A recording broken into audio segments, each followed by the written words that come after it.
मिळत आहे. एमसीची निवडणूक लढणार. बघा, आता सोमवार मंगळवारपासून याची प्रक्रिया सुरू होईल. 10 तारीख लास्ट डेट आहे फॉर्म भरायची. सगळ्यांशी चर्चा सुरू आहे. आता योग्य निर्णय घेऊ. आज या ठिकाणी हिट अँड रन झाला, त्याच्यात शिंदे गटाच्या उपनेता पोलिसांच्या ताब्यात आहे. काय सांगाल? कसं आहे, सत्तेमधला माज सत्तेमधल्या लोकांमध्ये आलेला आहे, तो आपण पाहतोय.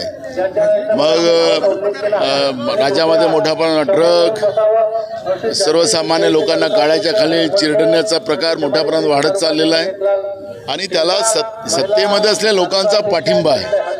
त्यांच्या बगलबच्च्यांना वाचवण्याचा प्रयत्न केला जातो आहे. ससून हॉस्पिटलच्या व्यवस्थेमधला सर्वसामान्याला आरोग्याच्या सुविधा मिळत नाही, पण ड्रग माफियांना त्या ठिकाणी पंचतारीख व्यवस्था करून दिली जाते.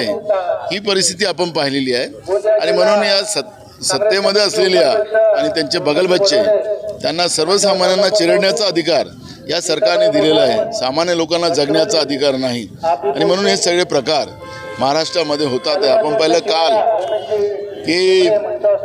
काल आपण पाहिलं की एका ट्रॅफिक पोलीस अधिकाऱ्याला, एक महिला पोलीस अधिकाऱ्यांवर पेट्रोल त्यांच्यावर टाकून तिला पेटवण्याचा प्रयत्न या महाराष्ट्रामध्ये होत असेल तर या पद्धतीच्या दुर्दैवी घटना ज्या महाराष्ट्रात होत्या, महाराष्ट्रामध्ये कायदा सुव्यवस्था राहिला नाही आणि ज्या पद्धतीनं जो माज सत्तेचा आहे तो भाजपमध्ये आपल्याला पाहायला मिळत आहे.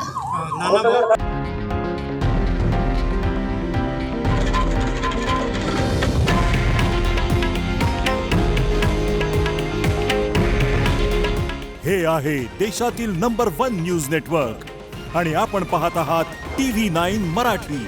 काळजी तुमची, हित महाराष्ट्राचं.